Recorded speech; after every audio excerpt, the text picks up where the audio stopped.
Dihina bapak gua bahwa lu mau sukses itu bukan dari modal, dari otak bro. Ekspor impor, gua nggak pakai modal.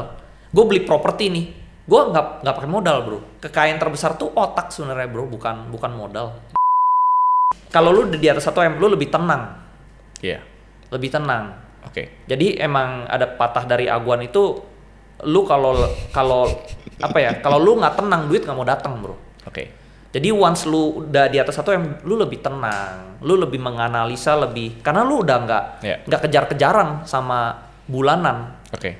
Jadi karena lu lebih tenang, lu jadinya akhirnya lebih fokus, lu lebih naiknya lebih kenceng bro. Tadi kita udah bahas sedikit tentang saham. Sekarang mungkin gue pengen bahas sedikit tentang mungkin productivity bro ya. Kan sekarang orang mungkin masih stigmanya adalah kalau lo mau kaya lo harus kerja keras. Iya. Jadi orang tuh bangun pagi jam 8 kerja sampai malam gitu kan. Lu setuju nggak sama itu? Nggak setuju. Oke. Karena menurut gua kerja itu orientasinya hasil. Oke. Bukan seberapa sibuk diri lu. Jadi kalau lu ada orang ngomong proses tidak akan mengkhianati hasil, lu nggak percaya? Tentu kerja keras juga penting ya. Iya. Tapi itu nggak cukup bro. Yang cukup apa bro? Yang penting lu bekerja secara efektif. Oke. Gimana cara kita tahu itu efektif atau enggak? Dari outcome-nya, dari hasilnya. Oke. Iya. Oke. Contohnya misalnya nih dulu ya, gue pernah kerja juga bantuin di orang tua gue gitu ya. Cuman makan gaji doang, gak ada pernah gue dapet dividen tuh nggak pernah. Oke. Gajinya juga kecil bro. Yeah. Gaji standar, udah ada standar kantor, gue cuma dapet gaji standar kantor. Oke. Yang sama karyawan-karyawan yang lain bro. Oke. Nah, itu gak ada hasilnya menurut gua. Lu sibuk tiap hari datang ke kantor pagi, pulang sore, setiap hari sampai 30, tapi gajinya cuma dapat gaji doang, nggak seberapa gitu loh. Jadi percuma lu kerja sibuk di belakang meja kantor gitu, sibuk banget ya. Tapi kalau nggak bikin lu kaya nggak ada gunanya bro. Oke. Jadi gua selalu melihat itu hasil, gitu loh. Jadi orientasi kita tuh harus ke hasil, bukan ke seberapa sibuk. Contoh sama juga kita punya karyawan nih. Ngerti? Ya. Dia sibuk setengah mati, tapi makan gaji buta doang, nggak ada hasilnya gitu bro. Kalau gitu apa hal yang paling mempengaruhi hasil? Contoh ya, apa yang kita kerjakan, gimana cara kita ngerjainnya, kita bekerja sama siapa, itu kan semua berpengaruh sama hasil. Berpengaruh, betul. Tapi apa yang paling moving the needle bro? Apa yang paling menggerakkan roda sampai kita bisa mencapai hasil itu? Nah, kalau contohnya misalnya di saham ya. Oke. Gua itu, contoh kita tau lah, investor yang jago itu setahun tuh nggak perlu gede, 20% aja. Iya. Jadi menurut gua kalau lu udah bisa perform di atas 20%, itu lu udah dapat hasil yang bagus sebenarnya. Karena lu kalau 20% lu compounding setiap 4 tahun duit jadi lu double. pasti jadi miliaran, jadi triliun, apalagi seumur lu bro. Aduh. Ratusan miliar udah pasti. Lu cari aja yang 20% compound. Iya. Ya kan, lu compound 20%, lu lagi compound 20% lagi, compound itu lu udah pasti di umur gua lu udah jadi ratusan miliar bro. Lu mau nyantai aja deh, lu udah pasti ratusan miliar. Gak usah santai, kerja ya? gak usah kerja. Gak usah bikin podcast. Iya, jadi perform lu itu dari, kalau misalnya kita investor ya, dari returnnya setahun. Oke. Kalau lu returnnya kurang dari 20%, lu underperform. Oke. Kalau lu udah kena 20% tahun ini, lu sebenarnya udah oke. Ya. Kalau lu ternyata tahun ini 40%, lu udah performance lu udah bagus banget sebenarnya. Oke. Apalagi kalau lu bisa 50-100%, lu udah yang 1% lah performance itu udah lu udah hebat banget lah gitu. Dari situ aja bro. Kan kadang orang suka ngomong kayak kalau tidur ngasih lu duit, lu tidur aja terus. Jadi kadang lu mau kerja keras gimana pun kalau return lu justru kecil, sama orang tidur return yang gede, lu mending tidur aja gitu. Iya, mendingan gitu. Nah, tapi menurut lu kalau trading sama investing, trading itu maksimal di angka berapa M? Baru setelah itu lu harus invest. Kalau pengalaman lu? Pengalaman gue ya, menurut gue kalau lu duitnya baru 10 juta sampai 1 miliar, mungkin lu boleh trading. Oke. Tapi kalau di atas 1 miliar, cari saham multi-bagger tuh lebih enak. Oke. Karena begitu lu timpuk 1 jadi 2. Ya. 2 jadi 4. 4 jadi 8. 8 jadi 16, akhirnya gede bro. Iya. Tuh. Kalau pengalaman. Apalagi kayak duitnya udah kayak lu bro. Enggak lah. Lu tinggal one hit nih, dapet yang 100-200%. Tapi gue all in dong. Harus all in. Ya, tapi mungkin nggak usah all in 100% ya. Mungkin all innya 80% lah. Oke. Coba kita kulik sedikit nih. Karena pengalaman gue bro, Trading itu buat gue lumayan sulit ketika gue udah lewat 5M ke atas. Nah, betul. Karena volume liquidity lumayan sulit. Setuju. Untuk kita cari volatilitas 15%, kalau volume tipis kan bisa beli barang, buangnya belum tentu bisa. Setuju. Makanya menurut gue kalau porto udah di atas 5M tuh harus ada yang lu investasikan. Betul. Nah, tapi gue penasaran gini bro, anggap ya teman-teman di sini udah kerja keras, udah punya uang, let's say $1 juta lah ya. Kan mungkin ada entrepreneur, karena banyak sekali teman-teman gua tuh cashnya dari bisnis 100 miliar, banyak bro. Tapi kan mereka baru mau belajar, baru masuk saham. Anggap $1 juta nih. Kalau lu balik ke $1 juta, cara lu ngelakuin portfolio management tuh gimana? Berarti duit gua sekitar 15M ya. Misalkan kalau mau cacing naga-naga, lu mau cari jackpot nih. Berapa persen yang lu cacing naga-naga, berapa persen yang lu di aman? Kayak misalkan di bank gede misalkan. Kalau gua itu sistemnya begini. Misalnya gua punya duit 15M, gua cari nih saham yang kira-kira bisa multi bagger. Nah, itu nggak selalu ketemu, bro. Kalau belum ketemu, ya udah lu masukin dulu yang aman. Misalnya lu masuknya di saham batubara, yang saham gede lah, saham batubara yang bagi dividen. Bank. Ya, tapi one day pasti ada secara nggak sengaja dalam 1 tahun nih, lu ketemu pasti. Iya, lu wah ini kayaknya nih murah banget nih. Lu jual tuh. Lu murah, nah lu tinggal jual, lu pindahin ke sini, gitu loh. Berarti lu nggak suka pegang cash? Nggak suka bro. Cash itu sebenarnya kalau lu pegang banyak cash, artinya lu nggak perform. Betul. Jadi karena kan bokap gue di bidang keuangan ya, terus gue juga ya sama lah kita di bidang keuangan juga lah, di finance juga investment itu di bidang keuangan. Saat lu lagi pegang banyak cash, sebenarnya lu lagi nggak perform. Even kalau kondisi lagi krisis, gimana tuh? Kalau kondisi krisis beda, kalau kondisi normal. Kalau sekarang normal menurut lo? Normal. Tahun depan? We never know. Tapi kemungkinan normal juga lah ya. Kalau kita lihat dari gelagat-gelagatnya ya. Semoga ya. Cuman kan biasa tuh setiap abis pemilihan presiden tuh biasa saham bullish ya. Iya benar. Kan Prabowo juga baru naik, lalu misalnya kalau di Amerika juga abis pemilihan presiden biasa tuh bullish, apalagi kemungkinan besar yang menang Trump, biasa bullish ya. Iya. Dan kalau Prabowo kan first period. Iya. Biasanya periode pertama kasih pasti yang baik-baik. Iya. Kasih seneng dulu lah. Kasih seneng dulu karena ada kepentingan. Yes. Ada jadi kepentingan. bullish harusnya. Iya. Gitu. Jadi ya udah kalau misalnya belum dapat saham yang bagus, taruh dulu yang aman. Begitu ketemu saham yang bagus, pindahin. Iya. Jadi menurut lu kalau kita nonton video-video productivity gitu ya, kan kadang suka ada video productivity tuh, how I become millionaire, bangun pagi, olahraga, berenang, cold shower. Menurut lu bullshit itu? Atau balik ke masing-masing sih. Kalau gue tetap bangun juga, gue bangun juga pagi sih. Tapi lu olahraga gitu lu ngelakuin juga? Gue ada gym tapi nggak jarang lah. Tapi maksudnya hal-hal kayak gitu nggak ada hubungannya sama lu ngebangun kekayaan gitu? Iya, yang penting lu disiplin lah. Iya. Contohnya misalnya kan kita sekarang udah entrepreneur lah, kita bukan kerja kantoran lah ya bro ya. Kalau kita mau males-malesan seharian bisa nggak? Bisa aja. Bisa banget. Setiap minggu mau males-malesan bisa nggak? Bisa kan? Nggak usah kerja lah bro, kita tembak sahamnya juga bisa. Iya bisa, gitu, tapi kan tetap kita kerja nih, kayak lu tetap bikinin podcast ini, gue juga terima undangan kanan kiri, tetap kerja, tetap ngajarin orang. Berarti karena lu suka ya? Suka dan disiplin, lu harus tetap disiplin. Jangan mentang-mentang lu udah punya duit banyak, lu nggak disiplin. Justru lu bisa punya uang segini karena lu disiplin terhadap diri lu. Gitu. Setelah lu punya uang segini, jadi lu tetap disiplin. Nah, kebanyakan orang itu dia nggak bisa ke duit segini karena dari lu duit belum ada aja lu udah nggak disiplin terhadap diri lu. Apalagi nanti lu punya duit, lu foya-foya tiap hari main game doang dong. Menurut lu delaying gratification penting nggak? Nunda kesenangan penting nggak? Penting. Sampai sekarang lu masih ngelakuin atau sekarang lu udah bebas? Masih gua lakuin. Kenapa bro? Kan dulu maksudnya kalau lu punya 5 miliar ya ngerti kenapa harus lu lakuin gitu. Tapi kalau sekarang kan duit lu udah ibaratkan udah banyak, udah berlebih bro. Kenapa lu masih delay? Contoh gini deh, lu kan kalau terbang kadang masih ekonomi, kenapa udah nggak lu udah bisnis aja gitu?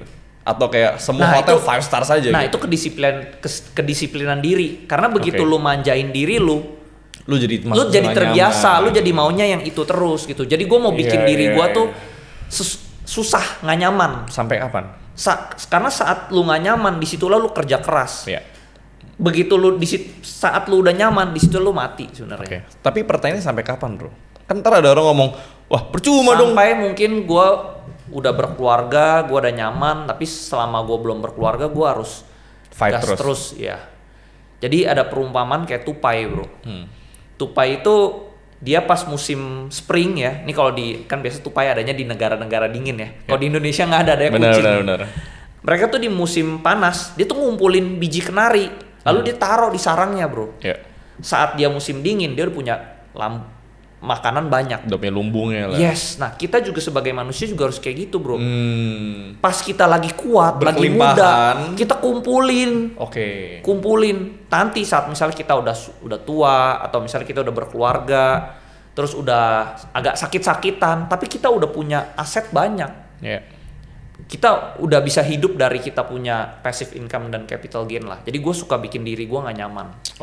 Gitu. Gue nggak mau manjain diri gue gitu bro. Tapi ada nggak self reward tertentu yang lu kayak ya udah splurge? Maksudnya kan kadang orang tuh ada yang punya money dials bro. Artinya money dials adalah contoh gini. Mungkin lu nggak suka terbang naik business class, tapi lu sekali belanja beli baju 50 juta yang seharga business class. Jadi sebenarnya sama aja gitu loh spendingnya. Nah, apa hal yang lu stop, lu nggak spending banyak supaya lu bisa spending lebih banyak di hal ini gitu loh? Menurut gue paling gak penting itu pakaian. Gue juga gak suka. Gue tuh tidak pernah suka shopping. Karena dulu pas gue kuliah, gue udah pernah tuh beli baju-baju mewah. Tapi lu sudah pernah merasakan? Pernah. Karena kan dulu dapat uang jajan dari orang tua kan. Tapi itu cuma menjadi experience doang. Experience. Sekarang ini gak last long. Sekarang lu tau lu gak suka? Gak suka. Nah, yang lu suka apa? Karena lu beli baju itu paling gak worth it. Bener. Cuman berapa tahun udah rusak. Kadang luntur, longgar, dicuci laundry. Rusak. Jadi itu paling gak worth it beli pakaian atau contoh apapun lah yang bisa rusak, yang nggak long lasting itu paling gak worth it lu beli mahal. Ngerti. Mungkin kalau cowok paling worth it itu mungkin ya jam atau mobil mungkin udah. Karena cukup. Itu hold value juga ya. Hold value. Betul. Jadi sebenarnya kadang tuh makin kaya makin lucu bro. Makin kaya lu makin gak hilang duit. Mercy gue rugi bro, gue punya Mercy rugi, lu beli pada saat rugi. Sama rugi. Beli Porsche gue juga rugi. Oh iya, kan elektrik.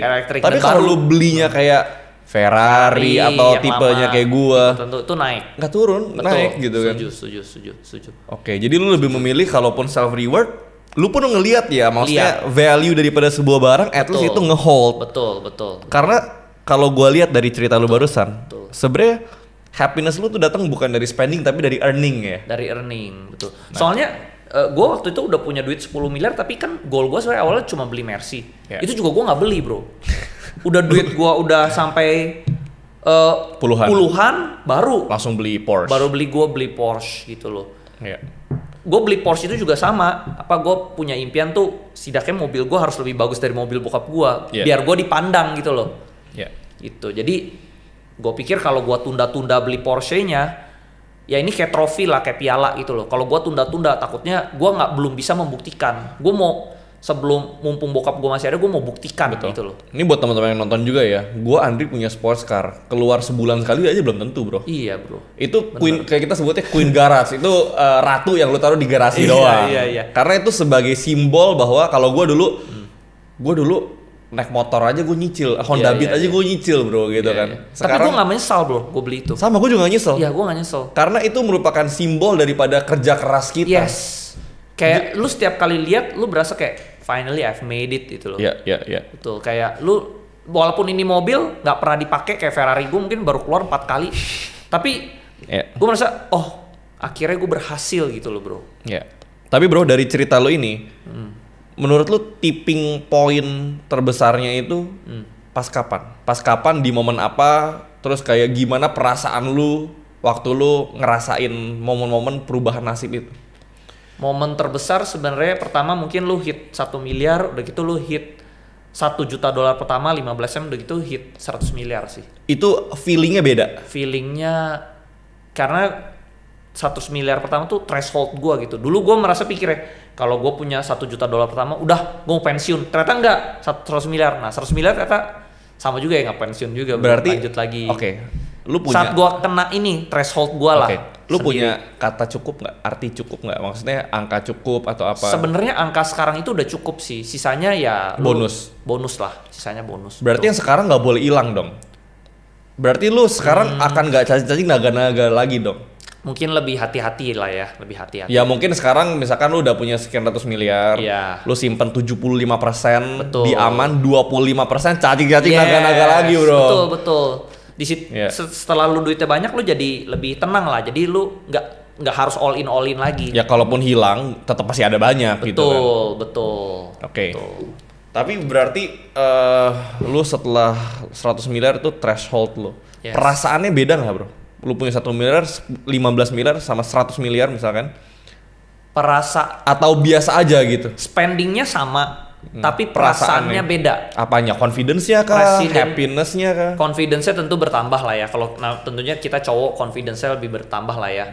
Kayak contohnya misalnya lu naik Avanza sama lu naik Porsche, kalau turun beda lah PD-nya ya. Makanya kan ada orang bilang beli jam mahal tuh penting gak sih? Sebenarnya penting gak penting bro. Preference lah itu. Iya, beli mobil mahal juga sebenarnya penting gak penting. Benar. Itu membuktikan bahwa ya waktu lu, kalau misalnya lu punya jam mahal, membuktikan waktu lu tuh berharga. Iya, sama kalau lu punya mobil mewah juga itu membuktikan bahwa ya lu lebih pandang orang lah, seperti itu loh. Oke. Jadi sebenarnya kalau dari spending nggak beda, tapi kepercayaan dirinya bertambah lah. Iya. Tentunya. Nah, gimana cara lu lebih tenang juga bro? Betul. Lebih tenang. Gimana cara lu stay humble despite of all of the achievements, all of the money yang lu udah make? Nah, kalau stay humble tuh sebenarnya kalau duit ini lu achieve dari diri lu sendiri, lu bakal humble. Betul. Kalau duit ini lu dikasih, songong biasa. Songong. Iya. Biasa kalau yang duitnya misalnya, contoh lah kita kumpul-kumpul mobil gitu ya. Kalau yang mobilnya dibeliin orang tua, bisa songong tuh. Aduh. Songong banget bro. Bener-bener. Padahal kadang mobilnya juga nggak seberapa, cuman songong gitu loh. Yeah. Tapi kalau yang dia, misalnya bahkan mobilnya banyak yang lebih mahal dari mobil kita lah ya, mobil gua gitu lebih mahal. Tapi kalau dia achieve sendiri, itu humble banget orangnya. Gua udah lihat sih. Karena kehumblean karakter itu yang membawa dia ke level itu bro. Betul, gua setuju. Karena mungkin kesuksesan bisa dikasih, tapi karakter harut dibentuk. Yes, betul. Karena kalau lu orang yang tidak menyenangkan, lu nggak bakal bisa ke level itu.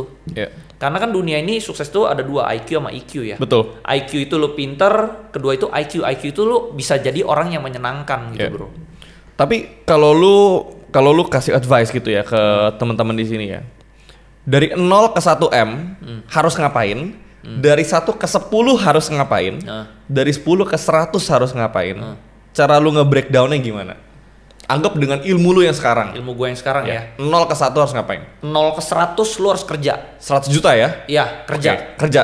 Karena lu kerja bisa dapat 10 juta, lu tabung cepet. Kerja, tunda kesenangan lu bisa kumpul. Tabung yang banyak 100 juta. 100 ke 1. Karena dengan gua nabung gua juga bisa hit 100 gitu.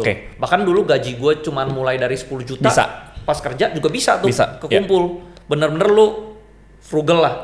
Terus 100 ke 500 lu harus sembari bisnis lah. Jadi kenapa nggak langsung 100 ke 1 bro? Kenapa harus ke 500 dulu? Lebih gampang aja. Lu boleh bisnis ya, atau 100 ke 1 lah. Ya, lu boleh bisnis sembari bisnis ya. Itu cepet 100 ke 1. Nah, 1 ke 10 mulai harus invest. Jadi sebenarnya di bawah 1 M lu nggak invest pun nggak masalah kan?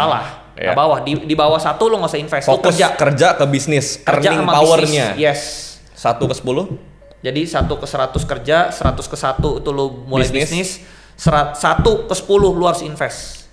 Karena lu bisnis 1 bikin restoran lah atau bikin apa, jarang bisnis yang bisa 1 dapat untung 10 M bersih itu jarang. Betul. Cuman dari investasi dapetnya bersih, lu nggak pusing, enak. Lu nggak usah bayar pajak. Lu nggak usah mikirin overhead bayar karyawan. 1 ke 10 invest. 10 ke 100 udah pasti invest. Ya 10 ke 100 tuh pasti invest. 100 ke 1 T sebenarnya ada yang lebih gampang daripada invest bro. IPO. Yes, IPO. Tapi kalau lu belum ada kendaraan IPO, lu termasuk lu sekarang invest dulu. Ya. Tapi lu udah kepikiran nggak? Kan maksudnya sekarang lu invest ke public market. Kedepan lu mau nggak invest ke private market, kayak cari-cari company-company yang valuasinya mungkin 10-20 M, kita masuk 50% gitu. Nah, terus lu rapin, lu IPO-in gitu. Pengen aja, cuman gue harus bener-bener cari orangnya yang fokus, tepat ya. Bikin timnya sih itu. Iya, orangnya yang tepat, karena di pengalaman gue bisnis banyak orang tuh nggak tanggung jawab lah. Banyak kan kalau dia udah terima duit investor, duit kaget ya. Dia cuman makan duit investornya, perusahaannya rugi. Karena dulu gue juga pernah invest tuh banyak yang nggak jadi apa-apa lah bro. Tapi kalau kita ngelihat dari perjalanan lu bro, lu ada nggak best advice yang pernah lu dapat sampai detik ini lu masih ingat dan lu jadiin itu sebagai pedoman hidup lu gitu? Pedoman gue itu ya dihina bapak gue bahwa lu mau sukses itu bukan dari modal, dari otak bro. Oke. Jadi dari situ gue lu anggap gue mulai dari nol lagi, gue udah bisa nyari lagi karena kekayaan itu dari otak bukan dari, bahkan gue misalnya trading aja bro dulu ekspor impor, gue nggak pakai modal, gue beli properti nih, gue nggak pakai modal bro, cari properti yang under value lalu gue presel ke bank dapat duitnya, gue bisa beli pakai nggak modal. Jadi kekayaan terbesar tuh otak sebenarnya bro, bukan modal. Kalau modal ya lu tinggal pinjem bank, semua orang udah pasti kaya kan. Kan kita tadi udah lihat bahwa motivasi lu adalah ya lu di-driven dari lu pengen membuktikan ke bokap. Yes. Tapi lu ada desiring something gak sih? Lu menginginkan sesuatu yang jadi sumber motivasi lu gitu. Apa sih yang lu inginin dalam hidup? Gua nggak suka dihina, nggak dipandang orang tuh gua nggak suka bro. Jadi lu mau lari setinggi-tingginya dari situ. Iya. Sampai-sampai lu nggak akan pernah ada di sini lagi gitu. Iya, gua nggak suka gitu, nggak dipandang orang tuh gua nggak suka gitu loh. Gue sebenarnya penasaran juga bro, maksudnya cara lu ngebangun, ini balik lagi ke saham ya. Cara lu ngebangun conviction, itu kan yang paling sulit bro. Kita tahu gitu kan, maksudnya saham bagus, tapi gue pernah dengar cerita lu berbulan-bulan akumulasi di bawah naik turun. Betul. Dan cara lu nge-manage risk gimana bro? Kan kalau lu hilang banyak. Walaupun kita tahu bahwa kalau lu menang, ya lu menang banyak juga. Ini sebenarnya dari experience. Setelah lu sering menang, kepercayaan diri lu tuh timbul. Meningkat. Nah, tapi kan ada juga cerita bahwa orang udah sering menang, kepercayaan diri timbul, justru bencananya di situ, bro. Nah, kalau lu harus manage risk. Kalau memang lu udah salah, lu harus cut. Bagaimana cara lu nge-manage risk dan gimana cara lu tahu gua nggak salah? Iya. Make sure lu beli barang di bawah lah. Kalau lu harganya di bawah, lu merasa ini under value banget, susah, bro. Kalau dia anggap dia crash, dia turun lagi lebih, ya beli lagi gua kayak gitu bro. Gue bener-bener pede lah karena dari rekam jejak gua udah banyak ini. Kalau gua salah gua cut, kalau gua bener turun gua beli lagi. Gua kayak gitu sebenarnya. Nggak ribet sebenarnya. Oke. Tapi kan di momen 15M, kalau lu bangkrut lu bisa balik ke 1-2M lagi bro gitu loh. Nah keenakan di saham bro, sebenarnya kalau sejelek-jeleknya lah dia crash paling 50% lah. Nggak mungkin sampai 0. Oke. Kalau di forex mungkin bisa margin call jadi 0 ya. Di kripto juga mungkin crashnya kita nggak tahu ya. Kalau di saham ini kan kita bisa 50%. Betul, bisa menilai perusahaan ini worth it-nya kira-kira berapa sih. Contoh Pantai Indah Kapuk, kira-kira nih perusahaan segede ini nih market cap-nya yang wajar berapa sih? Gue udah ada gambaran. Tapi kan kalau lu hilang 50%, lu balik lu butuh 100% bro. Betul. Tapi itu resiko yang lu siap terima. Siap. Sebenarnya contoh misalnya di Pani juga pernah ya, dia pernah terbang ke 2000, lalu dari 2000 dia balik ke 800. Itu hilang kekayaan gue setengah. Oke, setengah. Dari berapa ke berapa tuh? Itu mungkin berapa ya? Gue lupa exactnya ya. Puluhan tapi lah ya. Hilang puluhan miliar. Hilang puluhan miliar. Floating profitnya hilang puluhan miliar. Oke, itu satu rumah mewah di Peak bro. Yes, floating. Tapi gue merasa namanya ini murah, one day dia pasti bisa balik lagi lah. Udah gue cuman pegangnya. Yang penting yang gue pegang itu perusahaannya bagus, di manage orang yang bagus. Udah, gue tahan aja gitu. Nah, mungkin positifnya dari gue tuh holding stamina gue panjang.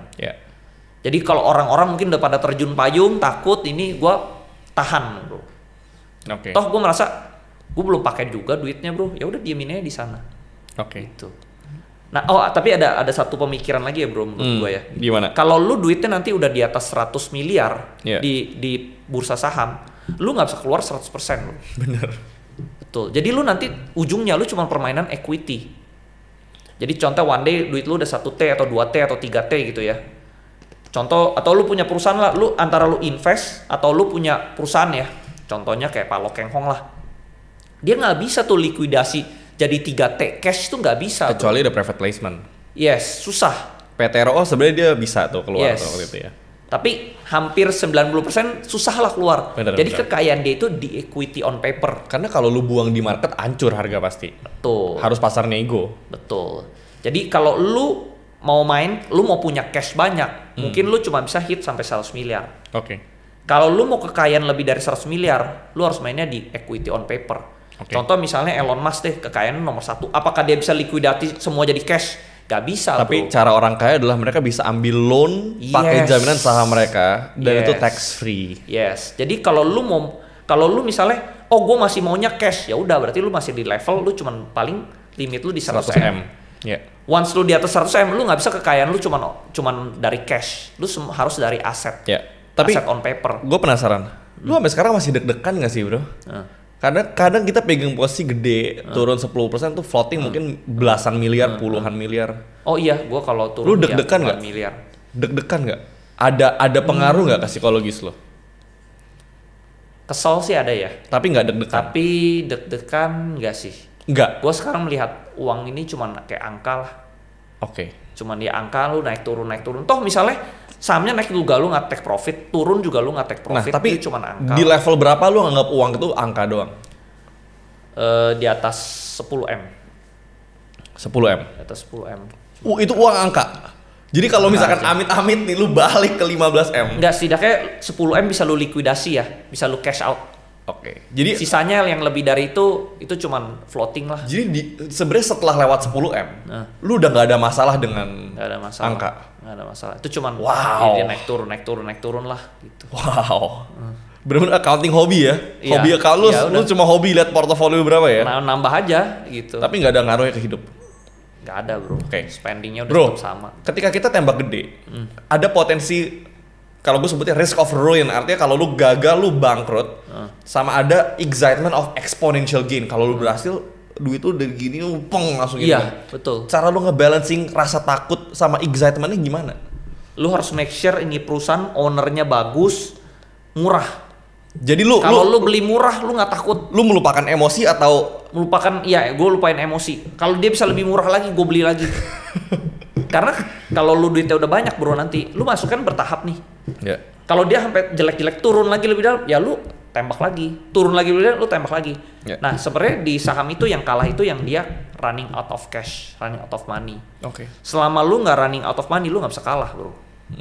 Turun lagi lebih dalam, hajar lagi. Berarti selama perusahaannya bagus ya. Nah, ketika lu nemu saham murah, pertama kali masuk berapa persen dari total portofolio misalkan?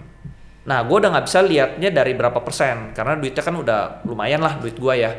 Jadi gue hitung, misalnya perusahaan ini, kalau misalnya gue mau belinya 1% aja deh.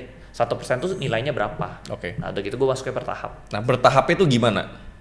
Misalnya. Apakah lu bagi 4 rata 25? Enggak, gue masuknya tergantung hari itu gue bisa beli berapa yang bikin saham ini nggak naik. Karena gue nggak mau naikin harga sahamnya. Kalau lu beli, atau misalnya gini. Contoh misalnya dulu ya di Pantai Indah Kapuk misalnya sehari gue bisa beli sekitar 300-500 juta. Ya udah gue belinya 300-500 juta juga. Besok turun lagi gue beli lagi 300-500 juta lagi. Besoknya beli lagi 300-500 juta lagi. Begitu terus, bro. Contoh sama ARB nih. 4 hari kan 10 udah turun 40%. Berarti setiap penurunan 10 itu lu tembak? Enggak. Lu diemin dulu. Sampai mantul? Sampai mantul. Baru lu masuk? Yes. Oke. Jadi lu nggak mau makan barang orang yang jualan? Nggak mau. Karena ada contoh yang kita nggak bisa ngomongin. Iya. Nggak mau gitu, gue nggak mau makan barang orang. Oke, jadi gue sums up sedikit bahwa conviction itu dibangun dari confidence. Betul. Dari pengalaman, kemenangan. Tapi kadang kan kemenangan suka membutakan orang, bro. Betul. Karena kalau kata Mark atau kata Bill Gates, gue lupa. Success is a lousy teacher. Itu nggak ngajarin lu apa-apa sebenarnya. Failure lebih ngasih lu pelajaran lebih banyak daripada sukses sebenarnya. Betul. Jadi sebenarnya gue bisa pelajarin dari lu adalah semakin lu sukses, humility harus meningkat. Iya. Karena kalau enggak, lu menganggap diri lu selalu menang. Lu all in. Betul. Lu merasa diri lu invincible kan? Nah, biasa kan orang jatuh bukan karena mereka tahu mereka nggak bisa. Iya. Tapi mereka punya namanya blind spot. Mereka pikir mereka bisa, padahal enggak. Iya. Setuju. Tapi menurut lu punya blind spot itu enggak? Atau misalkan lu punya orang-orang yang jadi sparring partner, jadi yang ngejagain lu bahwa Andri, lu kalau kayak gini mendingan lu pikir-pikir ulang deh gitu nggak? Maksudnya ada advisor yang kayak, karena semua orang dari kita pasti punya, bro. Karena kadang kita tuh suka overconfidence. Kita ngeliat itu kesempatan, padahal itu sebenarnya bahaya. Iya. Gimana cara lu membedakan itu loh yang mungkin advisor gue mungkin Kalau orang mungkin nggak ada ya, advisor gue mungkin gue takut miskin aja bro. Tapi kan kadang lu ngeliat opportunity. Jadi gue harus hati-hati juga ya. Oke. Jadi gue memang kayak contohnya misalnya kalau gue beli saham, gue sekarang udah nggak 100%. Iya. Nggak kayak dulu gitu loh. Oke. Gue belinya mungkin cuma sedikit lah, semampunya aja gitu. Oke. Lalu sisanya let the profit run aja. Oke. Berarti lu percaya cut your losses fast, let your profit run, lu percaya? Iya, benar. Oke. Percaya. Oke. Apalagi di portfolio udah 100 ya, lu udah nggak bisa all in juga. Lu nanti cuma masuk paling cuma 10 atau 15 atau 20 maksimal. Bro, lu punya principles atau pedoman yang selalu pegang dalam hidup nggak? Kayak mental models, mentality. Apa sih top 3 principles, pedoman, patokan, mental models yang menurut lu yang ngebikin lu jadi Andri yang kayak sekarang? Mental model menurut gua ya itu ya, nomor 1 mungkin jangan cengeng kali ya. Jangan cengeng. Iya, jangan komplain gitu. Misalnya kadang kebanyakan mungkin karena gua digembleng sama bokap gua keras gitu ya. Dulu dikata-katain gitu. Jadi mental gua tuh kuat lah gitu loh. Ya jangan cengeng, jangan komplain gitu loh. Kalau lu nggak suka sesuatu, lu rubah. Kalau lu nggak bisa rubah, ya udah, lu ikut gitu loh. Ya kalau lu jangan nggak bisa. Jangan lu cuman komplain mulu, tapi lu nggak bisa rubah apa-apa. Ya udah lu ikut. Bahasanya gini lah ya. Kalau lu bisa ubah, jangan komplain, ya lu ubah aja. Iya. Kalau lu nggak bisa ubah, jangan komplain, lu ikut aja. Iya, setuju bro. Lu kan bukan pohon gitu. Kalau pohon ya dia berdiri di sini ya dia di sini aja selamanya. Tapi lu kan manusia. Exactly. Lu kan bisa jalan, lu punya kaki, lu take action dong. Kalau lu nggak suka, misalnya gue suka kayak lu ya bro ya. Lu tuh kepikiran podcast ini, lu langsung kerjain. Kebanyakan orang itu cuma punya ide, tapi no nggak bisa action. eksekusi. Iya, karena yang susah itu eksekusi. Ide itu murah ya? Ide itu murah, sama kayak misalnya si Walt Disney, dia bilang ya, gue kalau di ruangan semua orang selalu, oh gue udah kepikiran tuh ide itu, gue udah kepikiran itu. Tapi kenapa lu semua nggak kerjain? Gue yang take action, gue yang kerjain ya. Dia yang dapat kesuksesan. Dia yang dapat hasilnya gitu. Lu semua boleh mikir ide yang sama, tapi lu nggak pernah take action. Jadi sebenarnya tentang take action dunia ini. Yang kedua? Yang gue suka tuh lu take action lah. Thank you bro.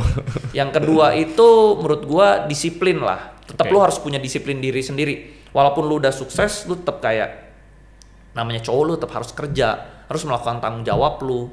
Ya terus lu semua harus lakukan lah. Gitu. Yang ketiga?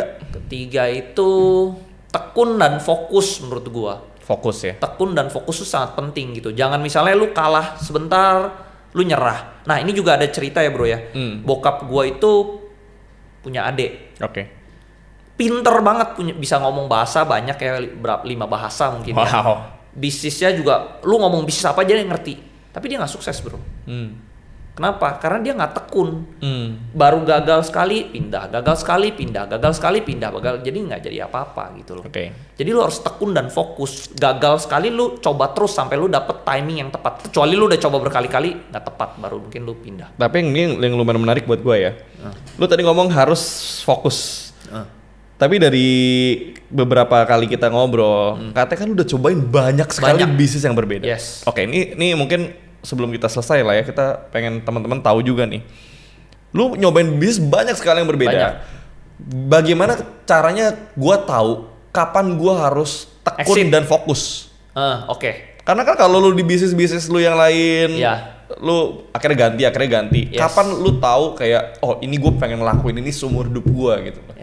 Nah karena gua belajar dulu pas gua jalanin ekspor impor itu gue juga jalanin restoran, terus gue juga bantuin bokap gue, itu akhirnya berantakan semua. Jadi gue bisa ngomong lu harus fokus itu karena gue udah pernah jadi kutu loncat, gue udah pernah juga nggak fokus, akhirnya berantakan bro.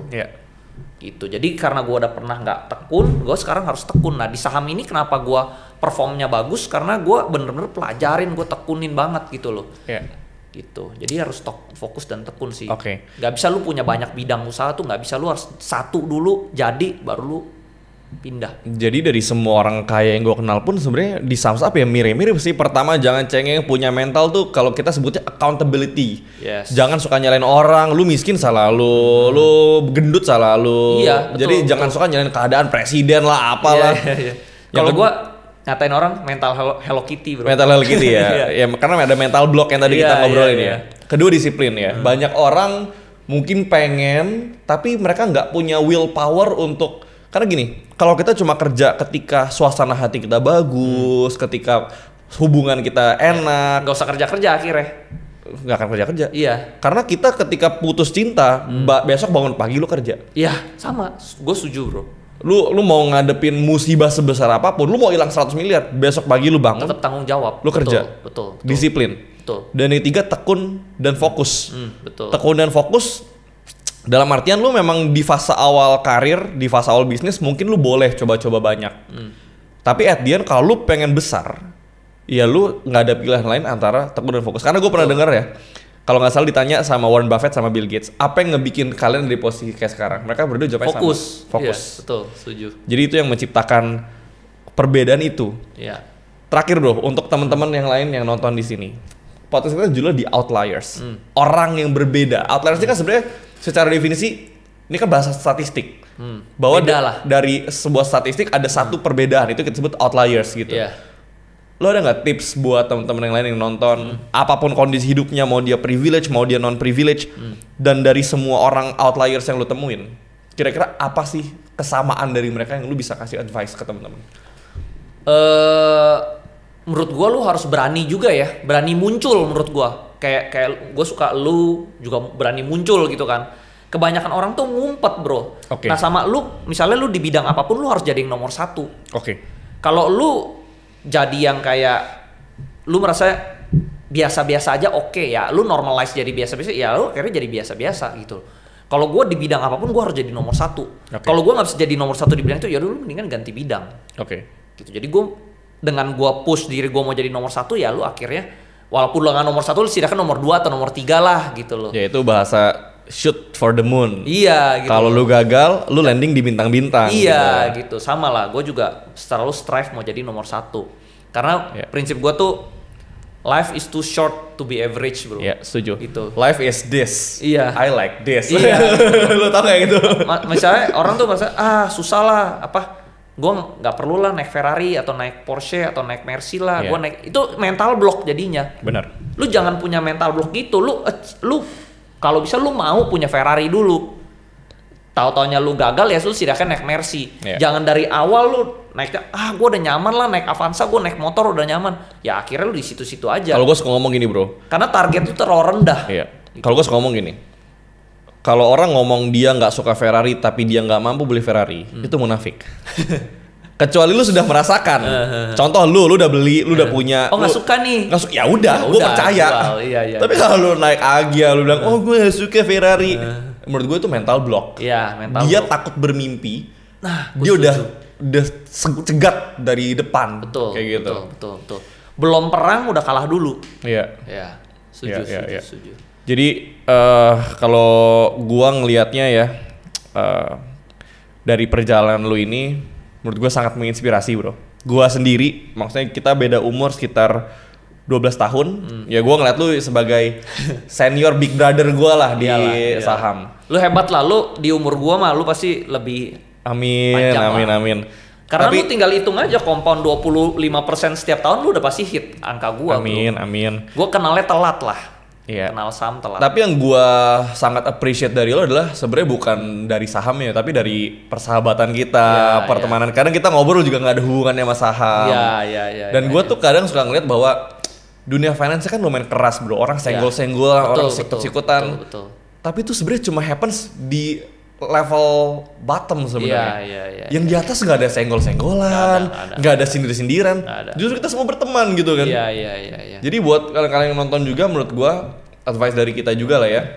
Sebisa mungkin cari teman yang banyak. Iya. Jangan hobi cari musuh. Betul. Ya kan? Betul. Karena di market ini kolektif game. Iya. Gua sama Andri ngobrol bisa ketemu satu ide baru, bisa invest bareng, bisa gede bareng. Betul. Lu mau untung nggak usah ngalahin gua, bisa untung bareng gitu loh. Betul. Gue setuju banget. Oke. So, teman-teman, Andri Hakim, investor yang berhasil ngubah 500 juta jadi ratusan miliar. Kita udah ngobrol-ngobrol banyak. Gua personally belajar banyak. Thanks a lot bro, dan gua harap dan gue yakin, bukan gue harap, gue yakin banget yang nonton ini akan ngeliat sisi baru lu, cerita-cerita yang mereka nggak pernah lihat di tempat lain. Dan gue harap ini juga ngebukain pandangan orang tentang siapa seorang Andri Hakim sebenarnya.